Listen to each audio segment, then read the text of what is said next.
Student বলে আমাকে ছেড়ে দেওয়া হয়েছিল। তার পরবর্তীতে যখন আমি আসি কলেজ শেষ করে, তখন আমাকে বলা হয় যে কি টোল দেন। আমি বলি আমি স্টুডেন্ট। তখন আমার গাড়ি পিছন দিক থেকে টেনে ধরা হয়। আমি বলছি সামনে দাঁড়িয়ে, বলছি আইডি কার্ড দেখান। আমি আইডি কার্ড দেখাবো, তখন ওই বলছে তুই টাকা না দিয়ে কেন পালিয়ে যাচ্ছিস, এই বলে আজব মানে হচ্ছে গালি দিয়েছে আমাকে। তারপরে হচ্ছে আমাকে থাপ্পড় মেরেছে। থাপ্পড় মারার পর আমিও সবাই মিলে আমাকে হচ্ছে ওখানে ফেলে আমাকে মেরেছে।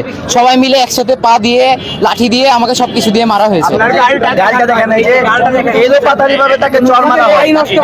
শুধু এরকম আজকেই না, আজকে হয়তো আপনারা এটা দেখতে পাচ্ছেন আমরা প্রতিবাদ মুখর রয়েছি, তাই এর আগেও আমি নিজেও এরকম হেনস্থার শিকার হয়েছি কয়েকবার। এর দ্রুত একটা বিচার চাই। আর এই টোল ঘরে এটা প্রথম না, এর আগেও অনেকবার এরকম অন্যায় ভাবে মারধর গালিগালাজ করে থাকে। তারা নেশাগ্রস্ত অবস্থায় কিন্তু টোল ঘরে টোল তুলে। এর আগে দফায় দফায় কিন্তু এগুলো নিয়ে আমরা আন্দোলন করেছি।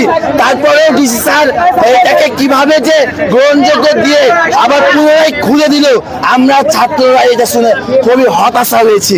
থানার সবাই এখানে আছি, এখন যদি বলো যে অ্যারেস্ট করা লাগবে, আমরা থানার সবাই এখানে চলে আসছি। সুতরাং অন্য কোনো কার্যক্রম করা যাবে না। পালাই চলে টোলের এখানকার রহিম নাম মারি পালাই চলে গেছে। আমাকে 2-3 জন আসছিল। হ্যাঁ, মেরে পালিয়ে চলে গাড়িতে নাম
আমাকে ছেড়ে দেওয়া হয়েছিল। তার পরবর্তীতে যখন আমি আসি কলেজ শেষ করে, তখন আমাকে বলা হয় যে কি টোল দেন। আমি বলি আমি স্টুডেন্ট। তখন আমার গাড়ি পিছন দিক থেকে টেনে ধরা হয়। আমি বলছি সামনে দাঁড়িয়ে, বলছি আইডি কার্ড দেখান। আমি আইডি কার্ড দেখাবো, তখন ওই বলছে তুই টাকা না দিয়ে কেন পালিয়ে যাচ্ছিস, এই বলে আজব তাজব মানে হচ্ছে গালি দিয়েছে আমাকে। তারপরে হচ্ছে আমাকে থাপ্পড় মেরেছে। থাপ্পড় মারার পর আমিও সবাই মিলে আমাকে হচ্ছে ওখানে ফেলে আমাকে মেরেছে। সবাই মিলে একসাথে পা দিয়ে লাঠি দিয়ে আমাকে সবকিছু দিয়ে মারা হয়েছে।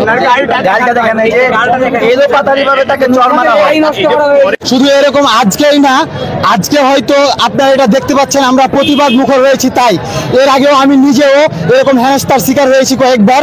এর দ্রুত একটা বিচার চাই। আর এই টোল ঘরে এটা প্রথম না, এর আগেও অনেকবার এরকম অন্যায় ভাবে মারধর গালিগালাজ করে থাকে। তারা নেশাগ্রস্ত অবস্থায় কিন্তু টোল ঘরে টোল তুলে।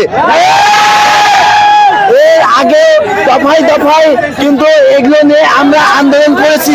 তারপরে ডিসি স্যার এটাকে কিভাবে যে গ্রহণযোগ্য দিয়ে আবার পুনরায় খুলে দিল, আমরা ছাত্ররা এটা শুনে খুবই হতাশা হয়েছি। থানার সবাই এখানে আছে, এখন যদি বলো যে অ্যারেস্ট করা লাগবে,